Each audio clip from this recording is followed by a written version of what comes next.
So those controlled by the sinful nature cannot please God. But if anyone does not have the Spirit of Christ, he does not belong to Christ. Romans 8:13-17. For if you live according to the sinful nature, kung iti mo yan na kinabuhi, adat sala, you will die.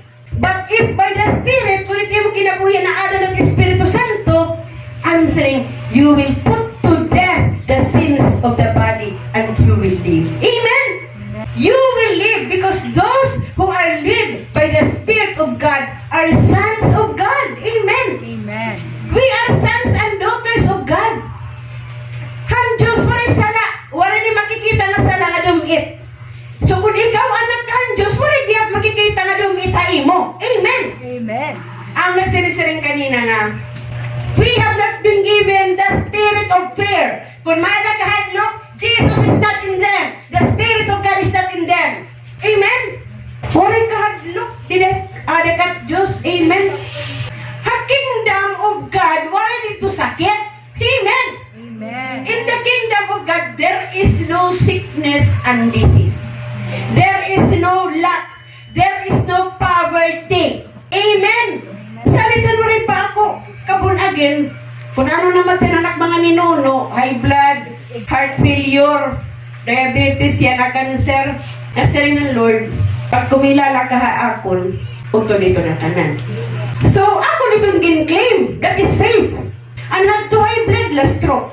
And had heart failure, yan na cancer na. Dili pwede, it will stuck in me. I will not allow you, Satan, to bring your sickness and disease in my body. Amen. And more than 5 years ago, I stopped taking maintenance medicines for my body. Amen? And mitoprolol, babay. Amlodipine, babay. Biogesic, babay. Antibiotic, babay. Pero nagatuloy, dili kito natumar. Dili tak paghamog kay makarit ako, kundi makarit ang Diyos nga diha ako. Amen? Muray sakit, naigin hatakit Diyos. Haton. God is not the author of sickness. The author of sickness is the devil. Amen. Aren't you excited about this? Nasa nga Acts 1 chapter 8. But you will receive power. Ano ti mo marireceive? Power. Gahom. Amen. Gahom para labanan yung mga sakit. Amen. Pag-arat ginawa imo, yung sakit dinakadaw pa imo. Because the one who lives in you is a consuming fire. Amen. Every time may makada, susunod kong dayon niya, Espiritu Santo nga dahi mo. Amen. People are oppressed by the devil. Amen. When we should be living as conquerors. Amen. Because Christ lives in us. You will receive power when the Holy Spirit comes upon you. Amen. Ano ang propesya ni Joel? In the last days, God says, I will pour out my Spirit upon all people. Amen? Amen. Your sons and daughters will prophesy, your young men will see visions, and your old men will dream dreams. In those days, I will pour out my Spirit even on my servants, men and women. Amen? Ang Espiritu Santo ang yanaan ibububo hakada usa nga aanhiyana. You only have to receive the Holy Spirit in faith. And today, this prophecy shall be fulfilled in you. Amen? That is why, because of His mercy, the Father sent Jesus Christ to baptize you with the Holy Spirit, so that through the Holy Spirit, He will teach you how to speak in other languages, a prayer that the devil can never understand. Amen? May danganin ni mo baga pag-ambong baga emergency, abadaw, rashi kanda da karamaanda. Kada litra, from A to Z, may datong meaning kangan.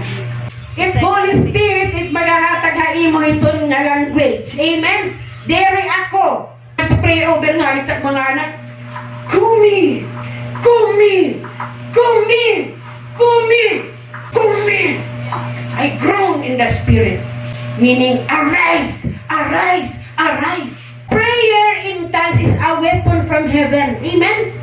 Baga beginners pala, or be, or da, or any language ako damo ng harashi kakandadada, dugi si kangka, rekakakaka, tuki, bala ka mo kitong gonna be prayer. Because prayer in tongues is warfare. Are you ready to be baptized with the Holy Spirit? Amen. First of all, let us welcome Jesus in this place. Amen. Because He is the baptizer of the Holy Spirit. Amen? And He will baptize you with fire. Amen? So let us all stand up. Let us hear the song, When I Speak Your Name. Prepare our hearts, Father God. Prepare our minds and our spirit to receive the gift that comes from heaven. The gift of the Holy Spirit. Thank you, Jesus, that you are the baptizer of the Holy Spirit. Baptize us today with fire. The fire of the Holy Spirit in us will consume all the fruits and works of the devil that is in us, still in us right now, in Jesus' name. Hallelujah. Hallelujah.